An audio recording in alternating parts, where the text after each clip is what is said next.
Hey, Farmers Branch. It's time for Bible study from the big comfy chair. Get your coffee and get in your big comfy chair and let's learn something about Daniel's amazing prophecy. It is amazing, this prophecy of Daniel's. It is so specific and its fulfillment was so elegant and simple. And people that don't have good motives have tried their very best to obscure the message of Daniel's prophecy over the years. And our general level of understanding of this amazing prophecy is just in a sorry state. We have bought the devil's lie about what Daniel means. And we're going to talk a little bit specifically about some of that, especially as we discuss the 9th chapter. Now, last couple of weeks we've been dealing with Daniel's 7th chapter and the beasts from the sea. And as you recall, the beasts from the sea represented the 4 nations that would hold Judah captive: Babylon, Medo-Persia, Greece, and Rome. And the 4th beast is Rome. And interestingly, and one of the points that we tried to make last week by introducing content from 2nd Esdras is that this is where we see the Messiah interact with the nation. And also the fate of these beasts from the sea parallels the fate of the Jewish nation under the rule of those beasts. It's allowed to live for a little while during and after the rule of the first 3, but with Rome, the end times. The end of the times that Daniel's people are allotted, as we'll get to in chapter 9.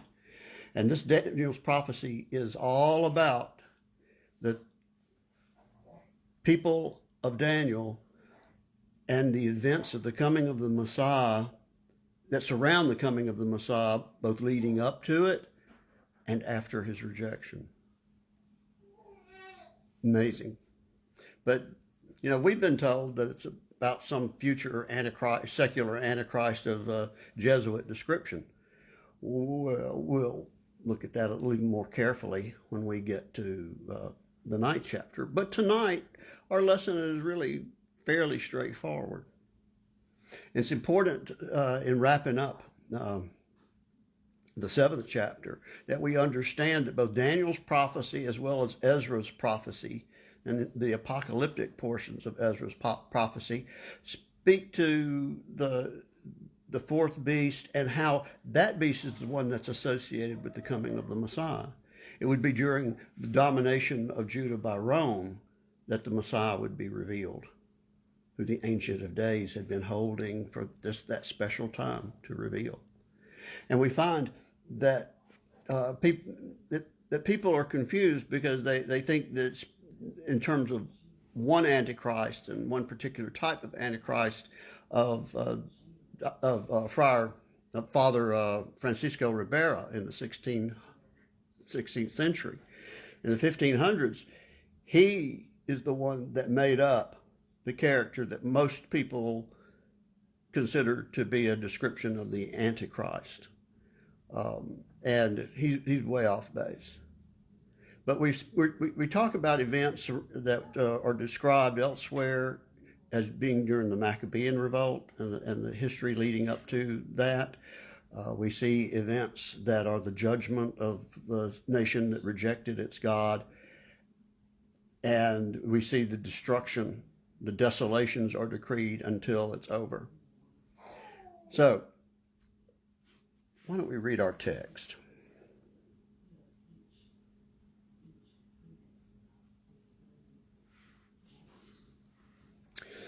So here in Daniel 8, so we led up through the time, and where it's described in Daniel 7 is the Son of Man coming in the clouds. And we see, and this corresponds to the portion of the Revelation that describes the same thing,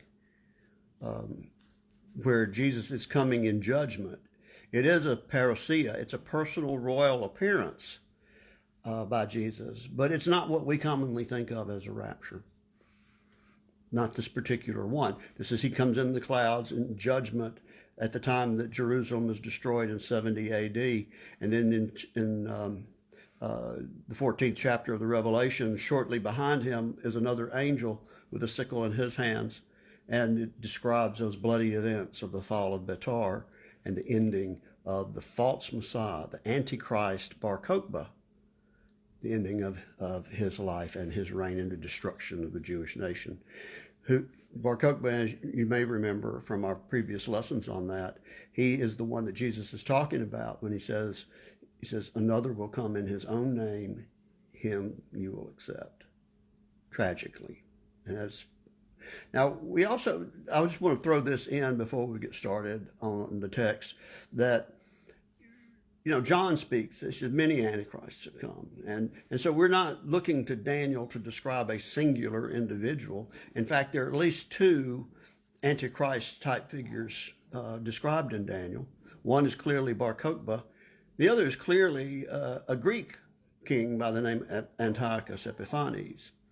And Antiochus really fits the bill, and he's described in detail in the later chapters of Daniel. So we'll also unravel a bit some of these periods of time that Daniel talks about, because they are literal periods of time.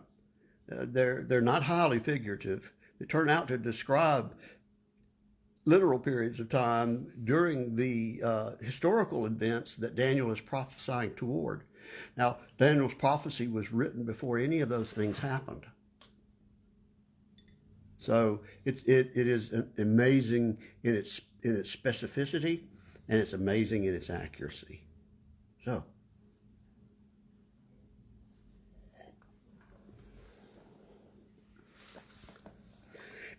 in the 3rd year of the reign of King Belshazzar, a vision appeared to me, Daniel. And I'm going to change to the New International Version, and it'll become apparent why, probably a little bit. So in the 3rd year of King Belshazzar's reign, I, Daniel, had a vision after the one that had already appeared to me. In my vision, I saw myself in the citadel of Susa, in the province of Elam. In the vision, I was beside the Ulai Canal. I looked up, and there before me was a ram with 2 horns standing beside the canal. And the horns were long. One of the horns was longer than the other, but grew up later. So this was a younger horn, but it was the larger of the 2 horns. I watched the ram as it charged toward the east and the north and the south. No animal could stand against it, and none could rescue from its power. It did as it pleased, and it became great. And as I was thinking about this, suddenly a goat with a prominent horn between its eyes came from the west, crossing the whole earth without touching the ground. Now in the Septuagint, it refers to this as a goat of goats. This is a super goat with a single horn between its eyes. And it came toward the 2-horned ram I had seen standing beside the canal and charged at it in great rage. I saw it attack the ram furiously, striking the ram and shattering its 2 horns. The ram was powerless to stand against it. The goat, or the goat of goats, knocked it to the ground and trampled on it, and none could rescue the ram from its power. The goat became very great, but at the height of its power, the large horn was broken off, and in its place 4 prominent horns grew up to the 4 winds of the heaven. Now, what's being described here, and it'll be partially revealed in a little bit, but I want us to go ahead and cover some of this. What we're seeing is a vision that represents the Medo-Persian Empire and the might of the Medo-Persian Empire that had conquered Babylon. Then we see the Greek, the Macedonian prince, Alexander the Great, who is this goat of goats with one single horn between its eyes. So the goat of goats is the Greek Empire, with its mighty power represented by Alexander and his conquest. And so Alexander destroys the hold in that part of the world of the Medes and the Persians. And you remember when Alexander died, we covered a bit of this, that four nations, it was divided eventually into four. There were more than four off and on, but it settled into four large nations controlled by four of his former generals called Diadochi. And the two kings that would trade off dominating the Jewish nation, at first it was the Ptolemaic kingdom in the south, the king of the south that we'll read about in Daniel a little bit later. And the other was the Seleucid Empire that is referred to as the king of the north. And Antiochus, the Antichrist, the secular Greek Antichrist figure that sets up an abomination of desolation in the temple, if you recall him from our study of Maccabees, that's a literal event, and it was fulfilled. It was in Daniel's future, but it is in our past. And so we're going to talk a bit more about that in a bit, because here we have four prominent horns growing up toward the four winds. Out of one of them came another horn, which started small but grew in power to the south and to the east toward the beautiful land. It grew until it reached the hosts of heavens, and it threw some of the starry host down to the earth and trampled on them. Now, this is clearly not literal, but we've seen in the study of Revelation that the starry host, in keeping with the vision of Joseph, represents the people of Israel, the family of Israel. It said it grew until it reached the host of the heavens, and it threw some of the starry host down to the earth and trampled on them. It set itself up to be as great as the commander of the army of the Lord. This is Lord in all capital letters. This means Jehovah or Yahweh. It took away the daily sacrifice from the Lord, and his sanctuary was thrown down. And you remember that these were the actions of Antiochus. Now, as we'll find out, there's some time periods that we're going to account for later, like 1,290 days. We'll see what those means, because the sacrifice in the temple of God had actually already been abandoned for around 3 years before Antiochus came in and looted the temple again and set up his altar to Zeus Olympus and sacrificed unclean things. So the priests had all, under a high priest, evil, wicked high priest by the name of Menelaus, had already for over 3 years abandoned the daily sacrifices in preference for the events of the Greek gymnasium that had just been built just underneath, on the other side of the elevated fortress or the garrison there beside the temple. So we've got some days to account for, and that history is all contained in 1st and 2nd Maccabees. You can't read 1st and 2nd Maccabees and put side by side with it Daniel and not see that story in Daniel. And like I said, it's yet in Daniel's future, but he prophesies with amazing specificity and accuracy.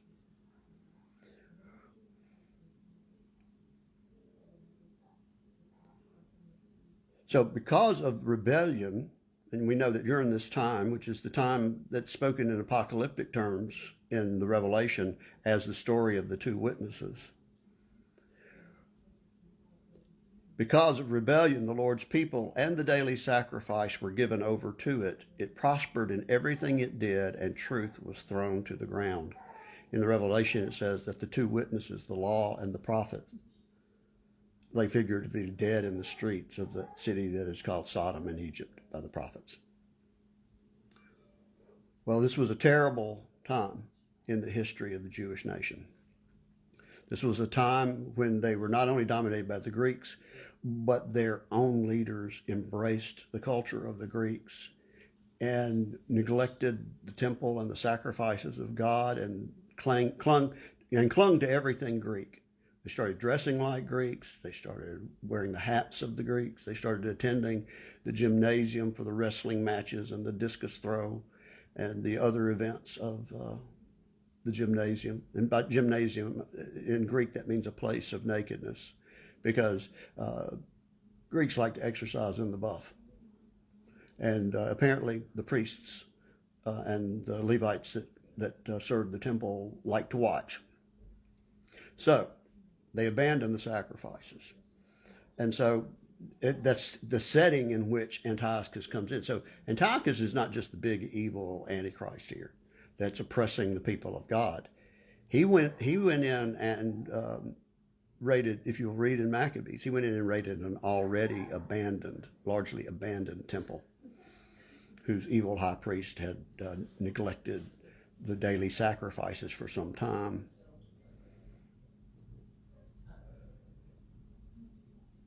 Then I heard a holy one speaking, and another holy one said to him, "How long will it take for the vision to be fulfilled, the vision concerning daily sacrifice, the rebellion that causes desolation, and the surrender of the sanctuary, and the trampling underfoot of the Lord's people?" And he said to me, "It will take 2,300 evenings and mornings, then the sanctuary will be reconsecrated." Now, to fulfill, it's not just how long will the sacrifices be abandoned, but it's this combination of things that describes that period of the abandoned sacrifice where it was in the control of this Greek leader and it was not in control of the Jewish people and its leaders and high priests. And 2,300 evenings and mornings, there was a twice daily sacrifice. There was a morning sacrifice and an evening sacrifice.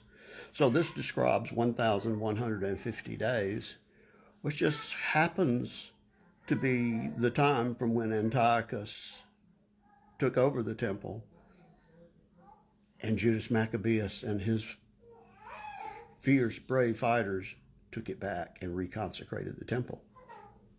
Amazing prophecy. It's amazing in its accuracy and specificity. But there was 2,300 morning and evenings, 2,300 sacrifices done over 1,150 days. And the feast of dedication that we find Jesus celebrating in the Gospel of John is the celebration of the rededication of the temple. They call it Hanukkah today. So the interpretation of the vision, I've largely given it to you, but let's read what the angel says. It says, "While I, Daniel, was watching the vision and trying to understand it, there stood one who looked like a man. And I heard a man's voice from the Ulai calling, 'Gabriel, tell this man the meaning of the vision.'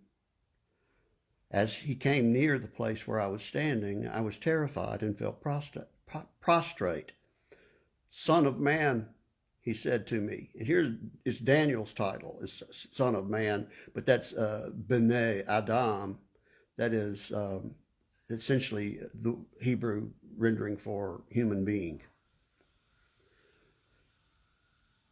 "Human being," he said to me, "understand that the vision concerns the time of the end." Now, so we're talking about Greece and the events that surrounded the Maccabean Civil War. And then we see events that in the prior chapter they're talking about the coming of the Messiah and a false Messiah and desolation again, another abomination that brings desolation. So there are two abominations of desolation spoken of in Daniel. We have Jesus on the occasion of the Olivet Discourse saying, "When you see the abomination of desolation spoken of by Daniel," well, it's clear which one he's talking about because it was common knowledge that one had already been fulfilled with Antiochus. So there was only one left to be fulfilled, and that was fulfilled when Rabbi Akiva took Bar Kokhba into the ruins of the temple, placed him in where the Holy of Holies had been, and anointed him Messiah. That worthless shepherd of Zechariah, that one who comes in his own name in the prophecy of Jesus, and that abomination spoken of by Daniel in the 9th chapter, not this one in the 8th chapter. So there are two.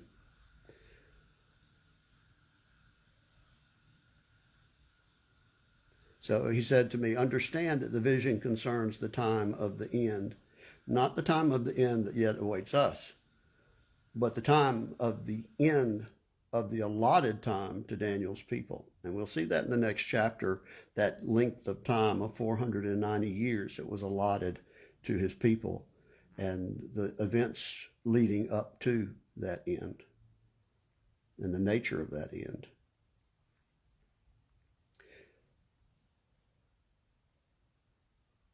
While he was speaking to me, I was in a deep sleep with my face to the ground. Then he touched me and raised me to my feet. He said, I'm going to tell you what will happen later in the time of wrath, because the vision concerns the appointed time of the end. It's not talking about some 7-year tribulation that's in our future. That was all made up by the Jesuit priest, Ribera, that I mentioned a while ago. And we're going to read a little bit, we're going to learn a little more about him, this character, and how his fantasies have been the basis for the deception that much of the Western church is under these days.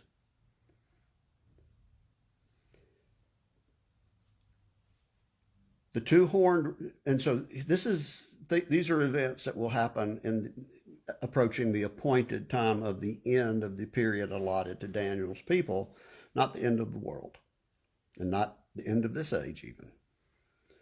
It says, the two-horned ram that you saw represents the kings of Media and Persia.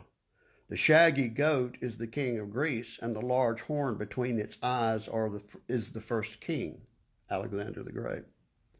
The 4 horns that replace the one that was broken off represent 4 kingdoms that will emerge from his nation, but will not have the same power. In the latter part of their reign, when rebels have become completely wicked, in other words, the Jews at the time had abandoned Jewish culture. They even underwent crude surgical procedures to reverse the cosmetic consequences of their circumcisions, abandoning the covenant God gave Abraham, and abandoned the daily sacrifices to God. In the latter part of their reign, when rebels have become completely wicked, a fierce-looking king, a master of intrigue, will arise. I'm talking about Antiochus IV, or Antiochus Epiphanes. He will become very strong, but not by his own power. Now, others created his office and had him emerge as king. He will cause astounding devastation and will succeed in whatever he does. He will destroy those who are mighty, the holy people. He will cause deceit to prosper, and he will consider himself superior. When they feel secure, he will destroy many and take his stand against the Prince of Princes. Yet he will be destroyed, but not by human power. You need to read 2 Maccabees. It will tell you the story in detail of how he died. And in fact, this prophecy of Daniel is spot on. The vision of the evening and mornings that has been given you is true. That he will set up that abomination, and the temple will be desolated and in the hands of the Gentiles for 1,150 days, resulting in the period of 2,300 sacrifices.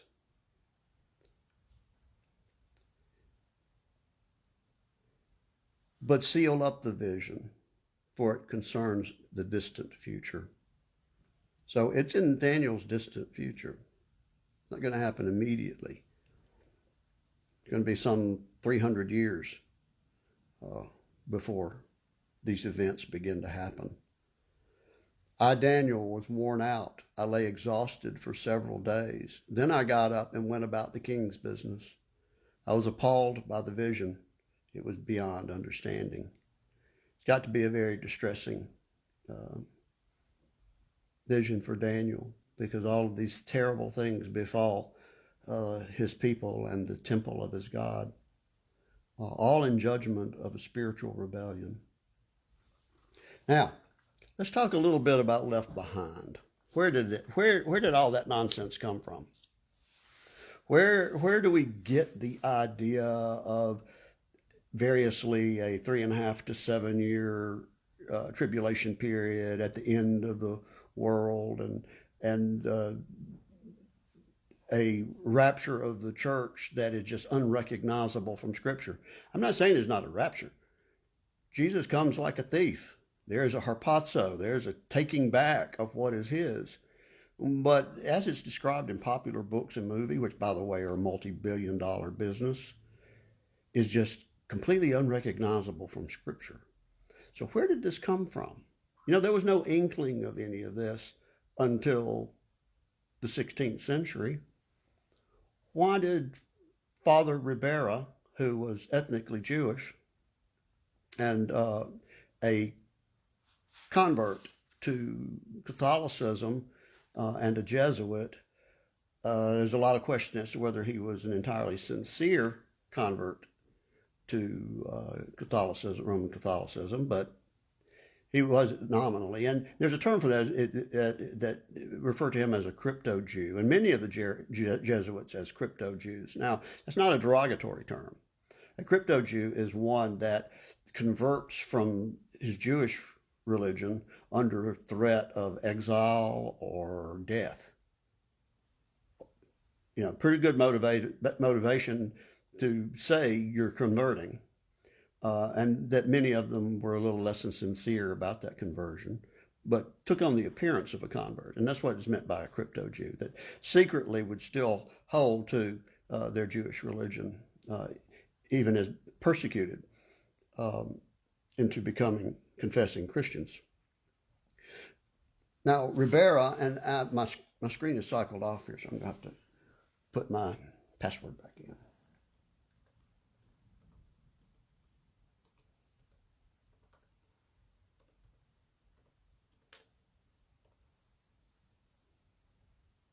Rejected. Okay.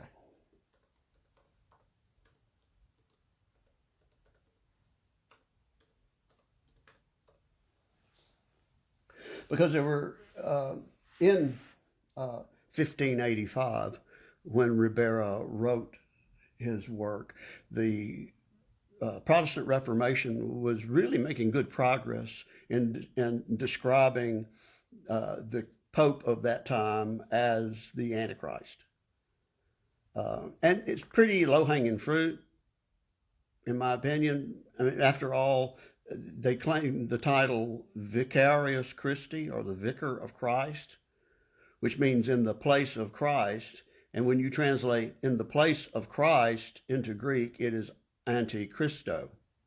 So just kind of a self-proclaimed Antichrist. Anti is a prefix in Greek. A minority of its use is to mean something in direct opposition to. The majority use of the prefix is in the place of, or in the stead of.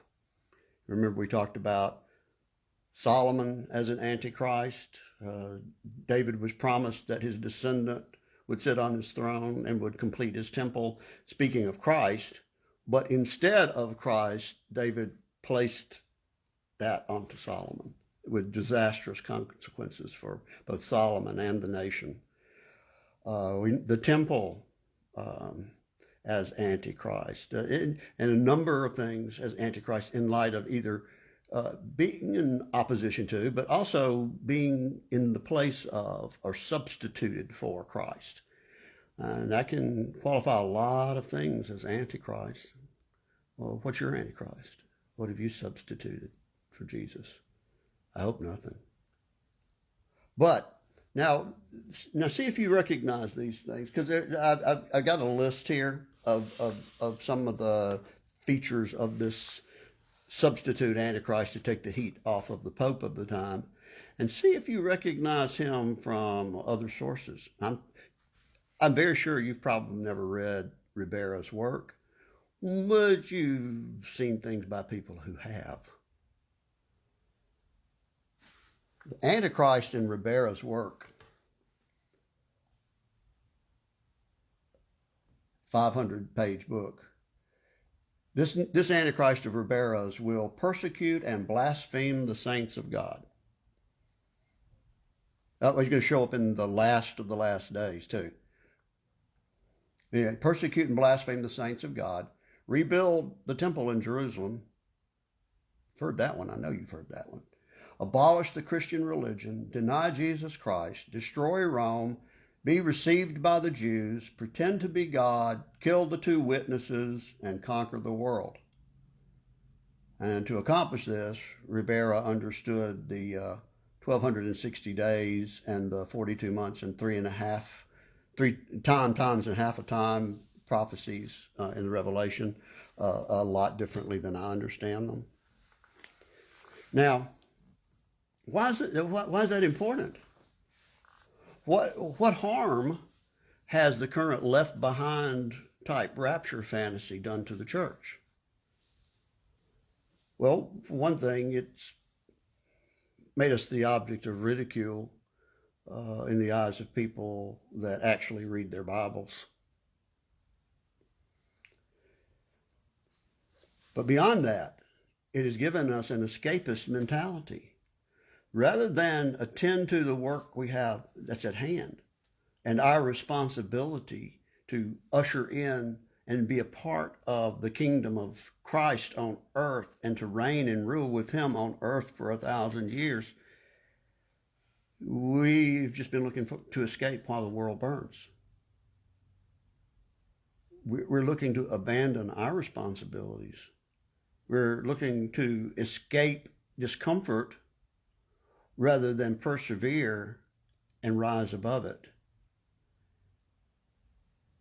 The events that we're facing in years to come, we are facing another end time, not the end time that Daniel's talking about, but the end time that the Revelation describes, where the woman is judged and the beasts are destroyed, and that marriage supper of the Lamb occurs, which is not good for the inhabitants of the earth, but it's great for the dead in Christ and those that are his at his coming, because we are changed and we reign with him on earth for 1,000 years.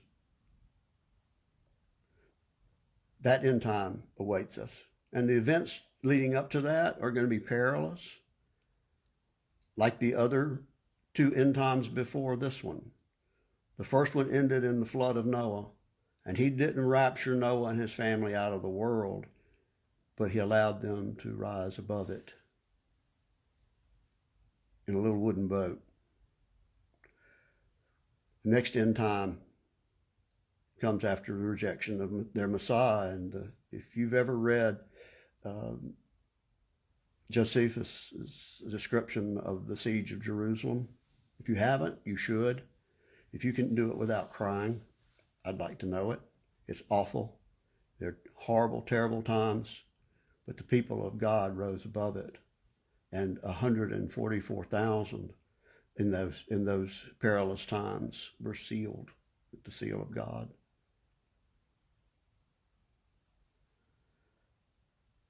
And when you read about the events at the fall of Betar with the end of Bar Kokhba, and you read those descriptions of blood flowing to the horse's nostrils, those were terrible times too. But the people of God were sustained through it and were sealed by God as a remnant. Those kinds of, I look for the next end times to be very similar to that. I don't expect to be the object of God's wrath. I expect the world to be the object of God's wrath. Will I be in that world that's receiving the wrath of God? I don't know yet. I hope to be alive during those times. It'd be exciting times to be alive. Will we be taken out of this world while his wrath is poured out? No. Will we be protected from it? You remember what we read last week in 2nd Ezra, the apocalyptic prophecy of Ezra? He keeps and sustains the righteous while punishing and pouring his wrath out on the wicked. It'll be interesting times. Well, if you have any questions about this 8th chapter of Daniel or any things that we've discussed tonight, remember that this 8th chapter of Daniel has described the conquest of the Medo-Persian Empire by Alexander the Great, his death, and being substituted by 4 kings, 2 of which would rule over Judah, a king of the south and a king of the north, which we're going to see described in a lot more detail later in Daniel. It reads just like a history book. Now, we have a really exciting lesson next week. We get to that 9th chapter of Daniel and the prophecy of 497s. I'm sorry, 77s, representing the 490 years that the people of Daniel are allotted. Take care.